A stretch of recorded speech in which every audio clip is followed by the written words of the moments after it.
So welcome to the next episode of Endoscopy Essentials. This is a special one because Jeanin van Hooft is here, the Secretary General of the UEG, and we know each other for quite some time, right? Welcome, Jeanin. Thank you. Thanks for having me. Jeanin, we want to know a little bit about you and your medical career and how you get into medicine. And my standard question to start with is, what were the driving forces? Do you come from a medical background, your parents or family, or how did you end up in medicine? Oh, that's actually interesting. Yes, my dad is a medic. He was a boss of a hospital, but from basic he was a general physician. But of course, as a child, you do not want to become what your father is. So as a kind of joke, I also embarked on the selection to become a pilot. Oh. And a bit to my surprise and also to my friends with whom we embarked on this selection, I was selected.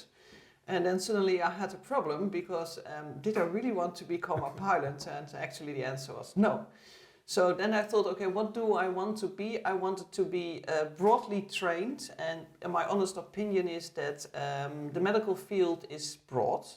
You learn quite a bit about social interactions, dealing with people, but it's also a bit technical.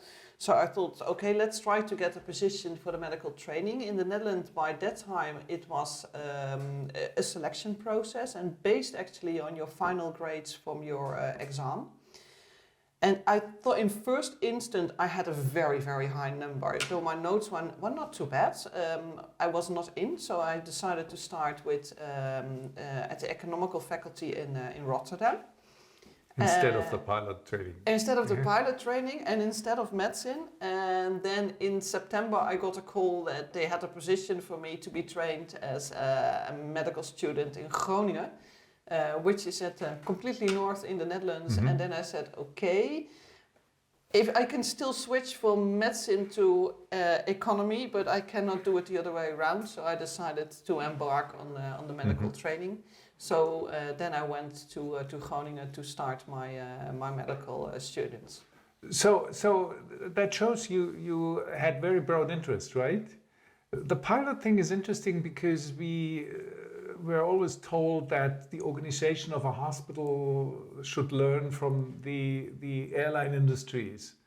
Have you looked into this more closely? So is that really true, or is that a mythology? No, I think it's actually quite true, and maybe you see that later on again in the steps I have undertaken. For example, with the MBA I did, we went to Boeing. Ah, okay. So there it was back again. Yeah. And I think what is the common denominator in the things I have looked at is indeed I like to be working in a broader field. And there was also a bit with my medical studies. I found medicine quite small. It's the same crowd. You go to classes. It's quite, a school system. So also with my medical studies, I embarked on business administration, and I did a bit of law, just to, keep my mind with a wider perspective. And I think all these other kind of subjects are a different kind of language. Yes. So if you talk to lawyers, they have their own kind of language. And in the beginning, you really think, what are they talking about? And I had I would say the opportunity to embark on those kind of things during my medical studies. I think that's interesting because there are different approaches in medicine, and if you tell about language and how focused people are, there's this tendency, I want to be a good physician, so I have to be super specialized, and I want to achieve the best for a certain patient group, right? Versus I want to do something for medicine in general. Yeah. Which is very important that people from medicine do that, and not people from economy coming from outside, maybe Boeing and so on. Yeah, so I have to say I had always this fascination to look a bit also besides medicine. One of the things, for example, which is still quite connecting to my nowadays work, is that when I was a medical student, I embarked on the European Society for just medical students, which was not specifically for Actually, medical students was broader than that. So we had students from the economy faculty and from whatsoever. And I found that fascinating to see what's around in their world, what they are doing. And I have to say, it's still, a gift to me that I had the opportunity to do that. And there's quite some similarities to what I do now within the UEG. Well, I see. So it's like the machinery of disease versus the machinery of medicine. How is medicine organized? What do other specialties do? That's so that was from the very beginning one of your primary interests. Yeah, absolutely. And also I think medicine is quite a kind of service industry. That means we have to care about people, we have to service them. But for example, also other professions like the hotel business is also a service industry. So how do you make people feel at ease, tell their story, make them comfortable? I mean, I see there quite many links also with the medical field. No, absolutely. So you started embarking on this very early during your medical studies. And then, how is the Dutch system? How soon you have to decide in which specialty you want to go? Or do you finish a general medical training and then the decision comes? Yeah, so you do 6 years of medical university. And then actually I thought I was going to become a general physician, actually as my father was. And so I started with internal medicine. I thought, okay, let's embark on internal medicine. That's nice and broad and I can go more or less everywhere. So I did my training in a relatively small hospital and I applied to become an internal medicine specialist. In the Netherlands you have to apply for that. And quite intriguing, I was selected with the comment, we think you're going to be the boss of a hospital. Seriously? So okay, thank you. So I embarked on this internal medicine and sometimes things happen in life. I was at a small hospital and then one of the physicians from the AMC actually, came there as the first gastroenterologist.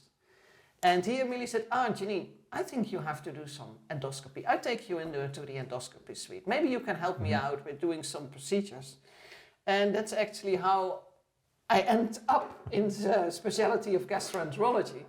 So it's the mentor issue, isn't it? Again. It's the mentor issue. Yeah. And I'm still very grateful to him that he really said, okay, Jeanin, come on, you're rather practical. So maybe you should embark on this specialty. But there was no risk that you would end up in a scientific basic research lab? No. I never thought about research. As with my medical study being quite broad, being in all kind of other fields, I didn't do any research. Then I went to a relatively small hospital where the day-to-day practice was just patient care, busy patient care. And then when I was actually stimulated by this guy coming to my small hospital saying, maybe you should become gastroenterologist, I applied in Rotterdam and in Amsterdam. And in Rotterdam they said, okay, you are not a researcher, so we don't want you. And then I went to Amsterdam, and then when I did my interview, I said, I wanted to do research. And then Hugh Bartelsman by that time said, come on, we also need ordinary doctors. So then I was a bit puzzled, but at least they selected me.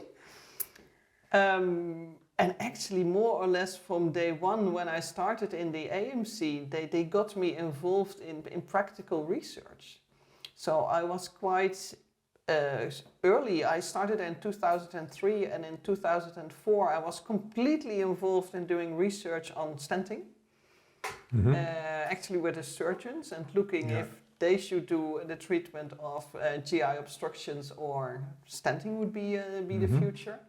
And so next to me being a training in gastroenterology, I did my PhD trajectory. So research came rather late and also by a mentor or just by the environment you came in and then they said that's part of it and go ahead. Yeah, and I have to say I was also, fascinated by it because it was relatively practical. I could integrate it in my daily routine, but I, could also see the patients who were eligible for the trial myself and coach them through to the treatment.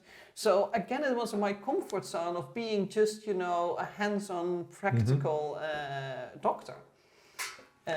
But you probably also learned the methodology of studies and to question things, and I think that's an important part of medicine, isn't it? Yeah, and actually only by then I realized it. By being in this kind of practical things, I had there, I would say, quite a gap. So for me, I really had to invest to learn the basics of doing research. But yeah, being in an academical center, yeah, those kind of things are, you know, you can easily embark on it. Yeah, There were courses in the coming evening. naturally, and yeah. And lots of people who also had knowledge about it, who you could just have a coffee with, and they would take you along and explain me the basics. Yeah, I had this topic with other people in the interviews, clinical versus basic research, and the Netherlands are really admired for putting up good clinical research, randomized studies, but I also learned it's in the system. It's not the initiative of single people, yeah, doing it against all resistance. It's a system. Yeah, and so I think again, the broader view. Yeah, and I think, well, as you say, there was, a train moving. So I more or less just jumped on the train that was moving. There was a guy doing the studies, he was finishing, and then they said, okay, can you take over? So it helped. I didn't have to start from scratch. Yeah. And I think if I would have to start from scratch, I would not have made it next to my, daily routine. Okay, very interesting. We're doing this because you're a role model, aren't you? You're a boss. You are UEG General Secretary. So please listen to her, especially young female endoscopists. Okay, then Amsterdam. But after working in a department, and that's different in different systems, you sometimes feel you have to go somewhere else and become maybe the head somewhere else. And this happened to you, huh? At some stage, how was that? Yeah, so actually when I finished my gastroenterology training, I first went to a non-academical center at the eastern part of the Netherlands. That was also because my spouse got a job in that area, and we said, okay, let's see if we can settle down over there. So there's where I really learned the profession. There was really lots and lots of patient care, but there I realized that I missed the research. So that was also quite, puzzling for myself, because I never was intending to go really into the research. But then I missed it so much that on a certain moment the AMC asked me back to embark on the HPB field, and so I did. And when I was there after some years, I thought, okay, I'm going to get bored again. So I need this broader challenge. And they were so kind to sponsor me an MBA. And I think that also helped me, to develop my career further on. So I did my MBA, which I think is again, this different type of language. I learned a lot about human resources, but also supply chain and the money. And I think also in hospitals, money is quite an issue, and getting more and more an issue. So always has been, but that's increased. Yeah. And luckily by now I can read the balance sheet, which is quite important if you have to talk with, the board of hospitals. And then for a certain moment I did not do too much with that. I was just, building my research. I got more and more fellows in the research I was doing. So first only on luminal stenting, but then also in the pancreatic field. Yeah, and then it happened that one of the other university asked me and said, okay, what about becoming the chair of a department? And I said, were you happy or frightened or both, or first reaction? First reaction was that I was up to indeed a new challenge. So I thought, okay. Here it is. Yeah, but I was fascinated about that the people in the team of the Leiden University said, we want to have you. And I thought, okay, that's of interest. Do they really know me? I don't think they really know me. So I went there to talk with all the staff members and see if there would be a connection. And then when I had done this talk, I thought, okay, yeah, this might indeed be my place. Let's see if I can, develop myself further, as well as a medical doctor, but also as a lead of a department. And this was when? Yeah, so I embarked on that position in 2020, just in the middle of the COVID. Oh, yeah. which was has Could have been advantages. easier. But it had also advantages because of the COVID. I could not travel, and as you might know, I do like to travel. I do like to meet other people, connect to other people. But that meant that I have to be there for my people. So I joined a new unit, and I was on the floor, and I could talk to them. And I think that also gave me the advantage to quite rapidly connect with them, connect with the new environment. You also have to learn the anesthesiologist, the emergency ward. So it was not what I would have imagined on beforehand, but looking back, I think it also was good to quickly get into a system just by being there. So let's talk about leadership. The classical concept in medicine, I don't know how many decades ago, is that, the best surgeon and the best researcher and the best teacher in one person, of course, he's the chief of the department. Yeah. But I think it turned out that this might not be ideal. So what have you learned in your training, from MBA and so? What's leadership? That's a term which is often used and people think, oh, leadership. But if you are in that position, with which considerations you go there? What's your main task? Maybe not to be the best in ERCP forever and develop new methods and do everything by yourself. Yeah, I think it's impossible nowadays to be excellent in all the fields. So I think you have to do a little self-analysis and think, okay, what are your strong sides? What are your weaker sides? And what does my department need? What do my people need? So yes, I still do quite a bit of intervention endoscopy. I do that also on purpose because I think if you do that, you work together with your nurses. You have to go to the emergency rooms. You meet other people in the hospital, and still, I think in general, everybody wants to see that you can handle the scope. Yes. So there's a little bit is left of that. Yeah, there's definitely left of that, and I found it also quite intriguing because for example, during one of the summers they cut it down all the Thursday programs, and normally I have a Thursday program. So then the people from the anesthesiologists objected because they said, okay, come on, she is always doing this program, we like it, and we connect there with her, so we know what's going on in her department. So I got it back also for the summer periods. So I think, yes, it's important that you also be connected with the people you have to coach. Yeah. And that's how many days? 2? Yeah, so normally I do at least 2 lists per week, and in the summertime sometimes 4 lists a week. But that is, then the work on my desk is piling up. And I think also one of the things you do in the Netherlands quite a bit, if you are a chair of the department and a full professor, that's academical work. So more or less every 2 weeks I have to attend a thesis defense. That means you have to read through the book and you have to try to ask smart questions. And at least for me that does cost some preparation time. So yes, I'm still practically active. I think, I did cut down on my research. When I went to the LMC, I had 10 PhD candidates. And now I leave the PhD candidates, so the taking care of them more to my staff. But I also like that. It's great to see them growing in their role. So I've only, 2 own PhD candidates left. And I think, in my opinion, there you have to make choices. What's hierarchy nowadays?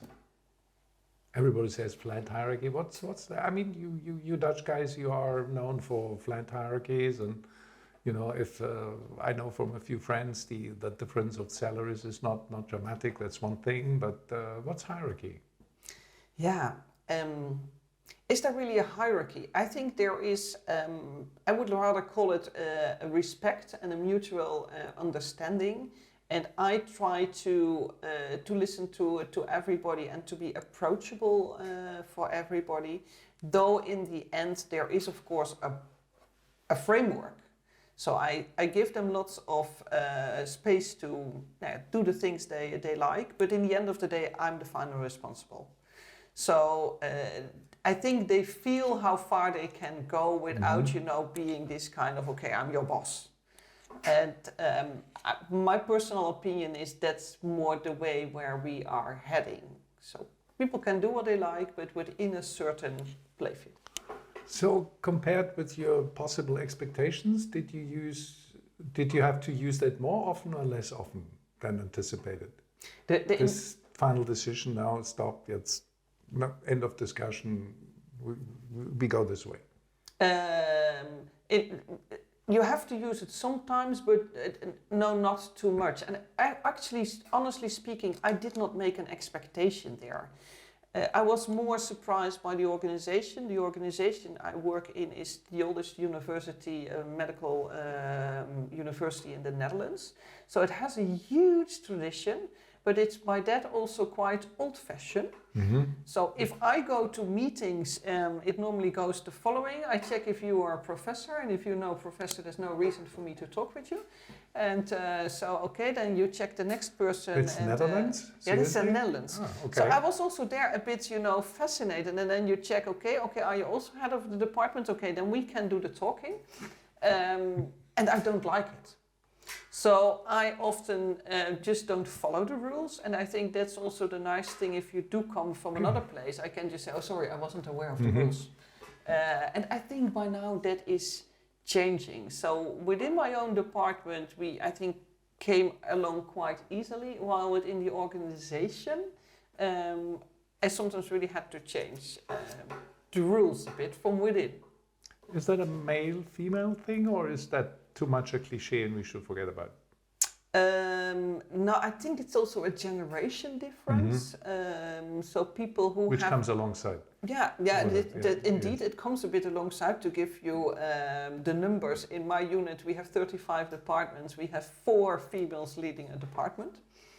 And it's also not to be proud on, but we have only 20% full female professors. So I think it's important that it's going to change, and my personal opinion is also that modern leadership is much more about listening to each other, stimulating the other, seeing how you can grow together, and it's far less about giving the order and telling what you have to do and telling that I'm the boss. I think that is not working anymore with the new generation. And we may not be able to afford, because we have a shortage of people in many countries, maybe in the Dutch system as well. Yeah.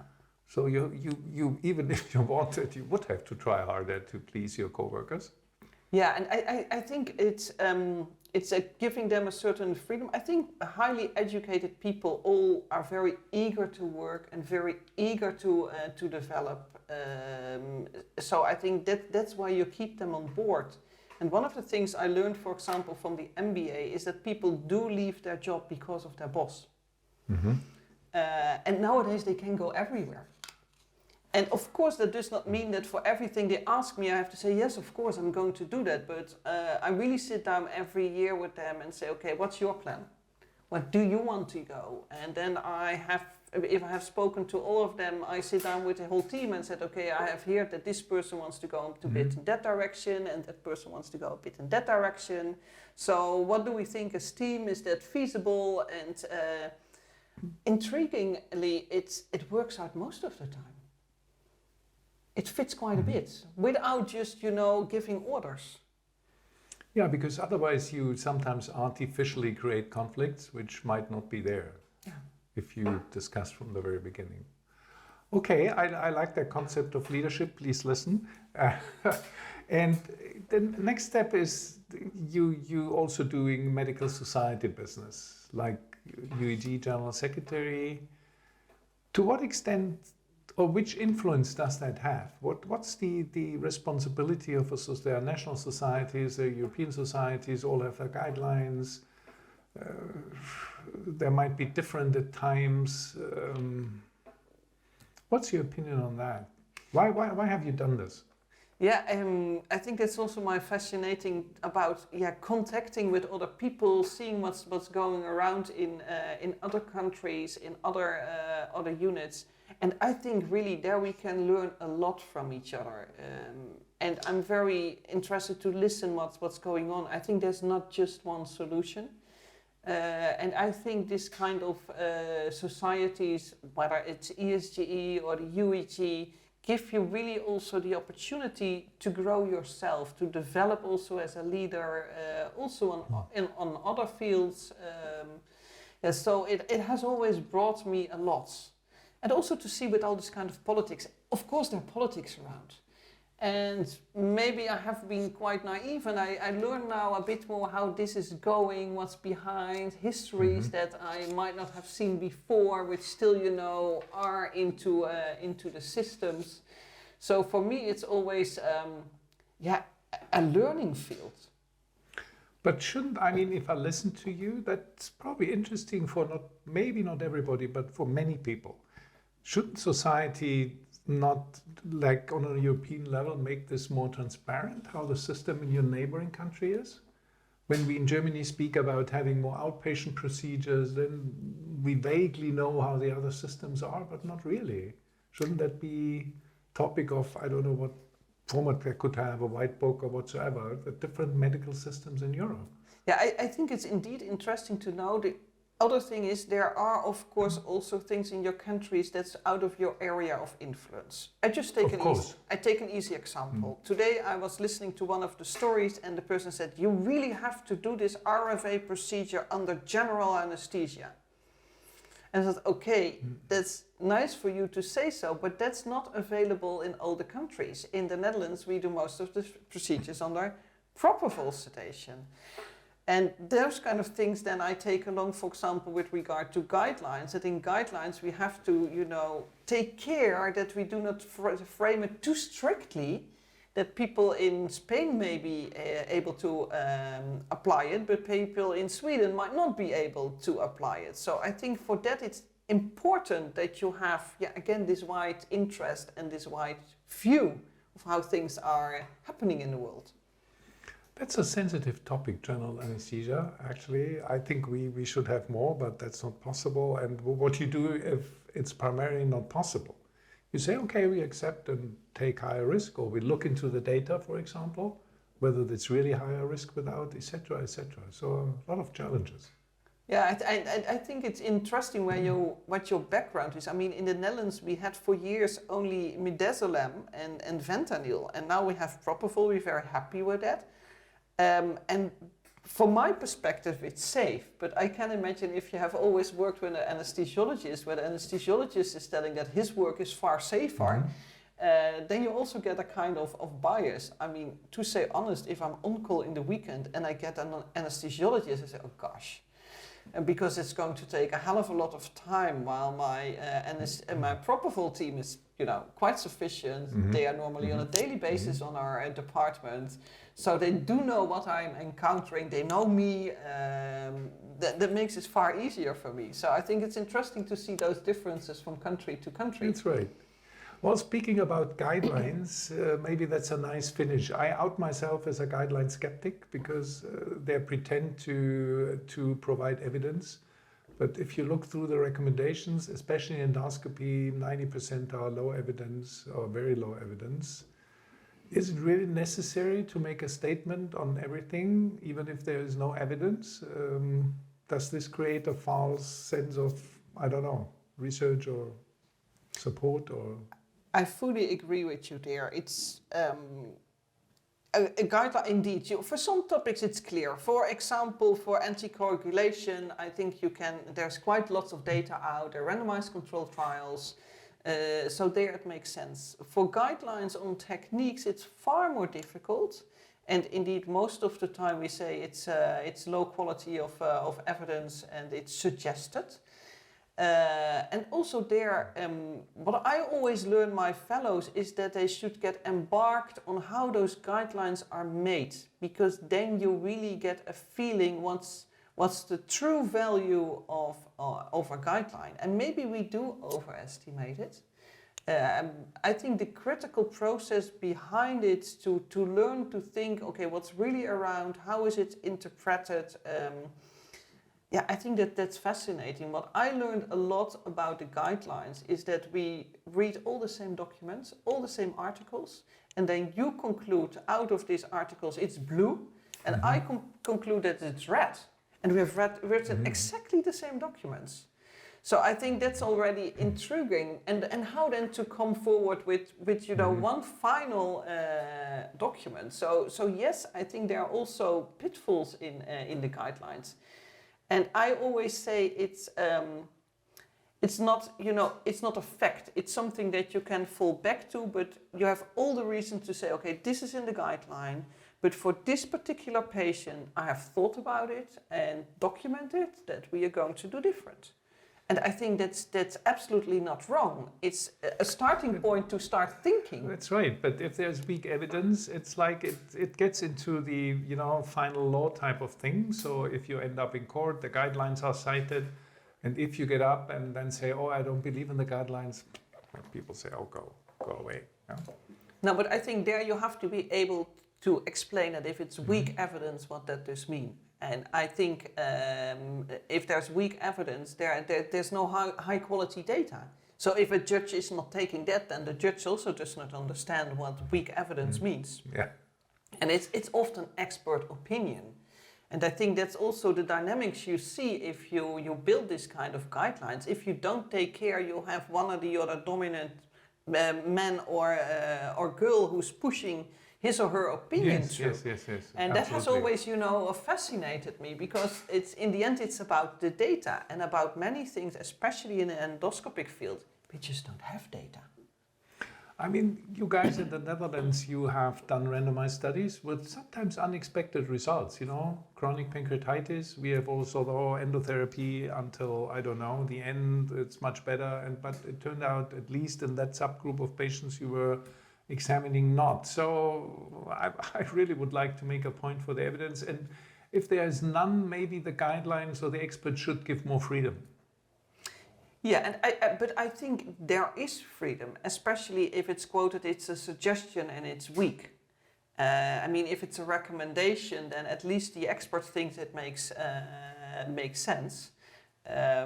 So I think you also have to learn how to interpret a guideline, to see where it comes from, who has been in the committee. Is it broadly covered, or is it just the same bunch of people as always putting forward their opinion? And what you see also nowadays, that every society makes his or her own guidelines, which are contradicting. Yes, yeah. But that's specialist knowledge, right? So the problem is, guideline is out there, and it's not the law, but it's pretty strong, no? And do you feel it like that it's pretty strong? It has become that way. If you look at some of the lectures, it's mainly reading of guidelines. Okay. Guidelines say, low evidence. Yeah, and what does it mean? Yeah, but indeed, what does it mean, the guidelines? And then if you go back to practice, how much is it implemented? That's the percentage that's implemented. It's very low, and that's maybe also because doctors are always having their own opinion, which you can say it's bad, but I think it's also good, because a guideline does not allow you not to think anymore. In the end, it's you treating the patient. It's not the guideline treating the patient. Well, the worst example is that there was a recent study from the Oslo group that sigmoidoscopy is the only test which prolongs not only cancer-related survival, but survival in general. Yeah. And this was just stopped in the UK, which was the last country to do it. So you are absolutely right. And I think there's a lot to discuss. We would definitely not solve the issue of guidelines. I just wanted to bring up some questions, and thank you very much for your answers. Thank you very much for that interview. It was a great pleasure. Thank you. Thanks for having me.